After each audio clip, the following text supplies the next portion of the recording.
Hello student, I have told you in my previous lecture about the motion of a body suspended by a string and passing through a pulley.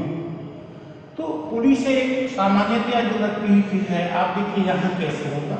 तो एक part था, ये भी आप देख लीजिए, ये या दूसरा पार्ट आप उसका पुली से ही हम लटका रहे हैं। एक प्लेन सरफेस है, यहाँ एक पुली लगी हुई है,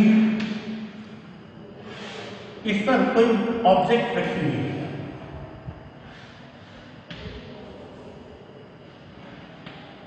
यहाँ एक स्ट्रिंग से बंधा हुआ कोई बॉडी इससे लटकाया गया है।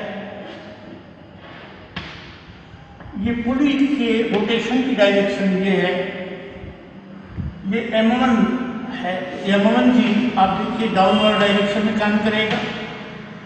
P इस डायरेक्शन में होगा। टेंशन हमने कहा जिधर से पुली होगी, पुली पर जिधर से रस्सी जाएगी उसे टेंशन होगा। इसमें टेंशन इस डायरेक्शन में होगा, ठीक। और M2 जी डाउनवर्ड डायरेक्शन में काम करेगा। देखिए बॉडी इधर को आ रही है, ये ऐसे आ रही है। अब यहाँ क्या होगा, इस डायरेक्शन में M1 का कंपोनेंट 0 हो जाएगा। तो जो भी एक्सेलरेशन क्रिएट हो रहा है वो T के कारण होगा। तो आपका हो जाएगा T इक्वल M1A, ये फर्स्ट इक्वेशन हो जाएगा।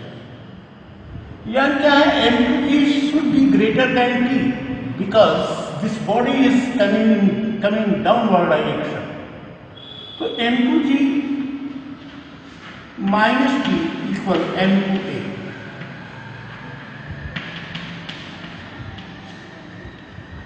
इन दोनों इक्वेशन को ऐड कर लीजिए। इक्वेशन 1 प्लस 2, T कैंसिल हो जाएगा। हियर M2G इक्वल, यहाँ एक कॉमन ले लिया जाए, M1 प्लस M2 और A equal M2 by M1 plus M2 into G। This is acceleration, this common acceleration of bodies. इसमें टेंशन अगर निकालना हो तो A की वैल्यू यहाँ रख ली जाए। ये हो जाएगा हमको T पर M1 M2G by M1 plus M2, T पर M1 M2 by M1 plus M2 into G। This is tension. अगर इसमें रिएक्शन निकालो, ये आप देखो, ये रिएक्शन होगा। इधर T1, इधर T और इधर T, दोनों 90 दोनों के बीच का एंगल 90 डिग्री है। तो R इक्वल √2 और R इक्वल √2 M1 M2 अपान M1 plus M2 into G, ये मिलता है। ये पूरी परफेक्शन होगा, या यूं कहें टेंशन का रिएक्शन होगा। अगला पार्ट आप देखें, ये तो रहा फिर से एक इसको देख लें। ये देखिए, इस किसी समतल पे रखी हुई वस्तु है ऊंचाई पर, इससे एक पुली कॉर्नर से लगी हुई है और एक रस्सी द्वारा दूसरा पिन बांध करके लटकाया गया है। तो जो इसका वेट होगा वो डाउनवर्ड डायरेक्शन में काम करेगा। अर्थ का रिएक्शन इस पर ऊपर होगा, उससे मतलब नहीं है। यहाँ रस्सी में टेंशन पुली की तरफ होगा, इस बॉडी में टेंशन पुली की तरफ, और वो एक डाउनवर्ड डायरेक्शन में होगा। यहाँ देखिए जो T होगा वो इसको एक्सेलरेशन देगा। तो T पर M1A, जहाँ M ये बॉडी डाउनवर्ड डायरेक्शन में आ रही है, तो M2G must be greater than T। M2G में से T को सब्सट्रैक्ट करने में जो मिलता है वो एक्सेलरेशन देगा M2A। इक्वेशन 1 और 2 को ऐड कर दिया जाए, टी कैंसिल हो जाएगा, m2g equal m1 plus m2 into ए, और एक्सेलरेशन हमको मिल गया। एक्सेलरेशन यहाँ अगर हम रख देंगे तो टी मिल जाएगा m1 m2 अपान m1 प्लस m2 इंटू जी। यहाँ देखो जो इस पर रिएक्शन होता है वो under root T square plus T square means T root 2, और टी की वैल्यू रख दें, उसमें रूट 2 से मल्टीप्लाई कर दें, रिएक्शन मिल जाता है। अगर मान लो ये झुका हुआ तल है, तीसरी केस इसमें हो सकती है,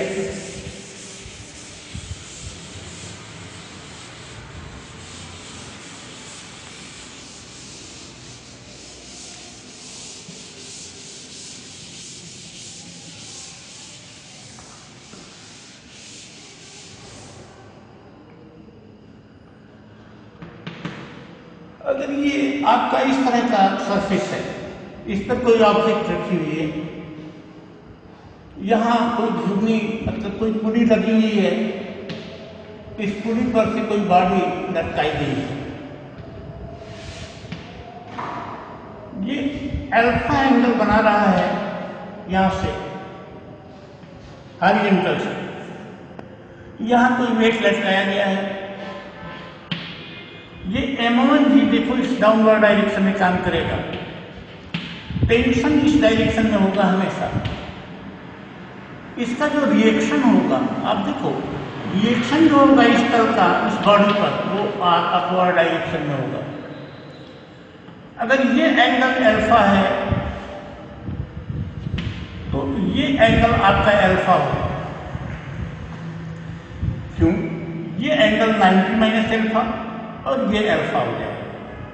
अगर ये अल्फा हो जाएगा तो एंगल से लगी हुई जो भुजा होती है, जैसे ये हम ट्रायंगल बनाते हैं, ये आर हो गया, ये अल्फा है, तो इस भुजा को हम कहेंगे आर cos अल्फा, और इसका जो वर्टिकल कंपोनेंट लेते हैं, मतलब ये लेते हैं, वो आर sin अल्फा होता है। तो ये हो जाएगा m1g cos अल्फा, और इस डायरेक्शन में हो जाएगा m1g sin अल्फा। अब देखो यहाँ t m2g डाउनवर्ड डायरेक्शन में काम कर रहा है। ये फिगर आपके समझने के लिए फिर से आप देखें, मान लीजिए कोई तल है, अल्फा एंगल पर झुका हुआ है, इस पर कोई एक बॉडी m1 द्रव्यमान की रखी हुई है, एक रस्सी से बंधी हुई ये पुली से ऊपर होकर के जा रही है, जिसके रस्सी का दूसरा सिरा दूसरी बॉडी m2g से बना हुआ है। जो इसका वेट होगा m1g डाउनवर्ड डायरेक्शन में काम करेगा। यह एंगल अल्फा होगा तो इसका कंपोनेंट इस डायरेक्शन में m1g cos अल्फा, और इसका परपेंडिकुलर कंपोनेंट होगा m1g sin अल्फा। और देखो ये मान लो कि ये ऐसे आ रही है बॉडी, तो ये पिन जो है ये बॉडी ऊपर जाएगी, ये नीचे आएगी, यहाँ हो जाएगा p minus m1g sin alpha equal m1a, ये इसको एक्सेलरेशन दे। यहाँ क्या होगा m2g minus T equal m2a, ये दूसरे को एक्सेलरेशन दे।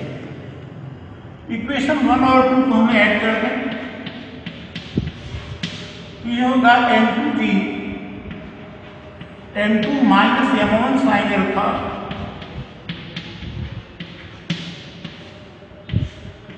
जी, ये t देखो कैंसिल हो गया, equal m1 plus m2 into a। यहां से एक्सेलरेशन अगर हम लोग निकालें तो a equal m2 minus m1 sin alpha upon m1 plus m2 into g, ये एक्सेलरेशन है। इस एक्सेलरेशन की वैल्यू आप इसमें रख दो चाहे इसमें रख दो, इसमें रख दिया जाए तो t इक्वल हो जाएगा m2g minus a।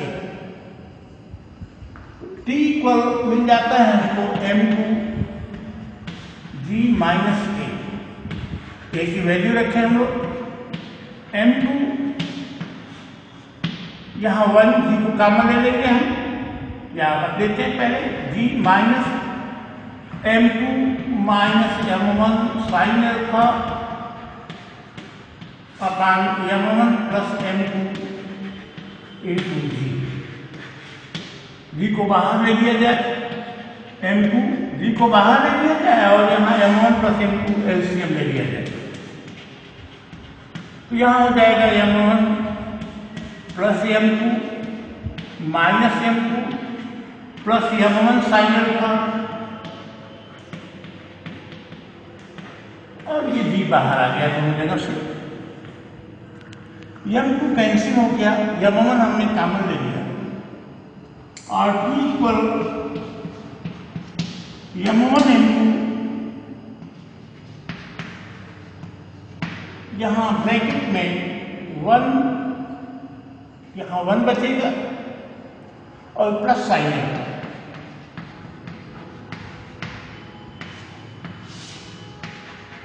Upon m1 plus m2 into g। तो इस तरह से इस फार्मूले को लर्न करने की जरूरत नहीं है, आपको बस ये चीज़ जाननी चाहिए, इसको बनाने आना चाहिए।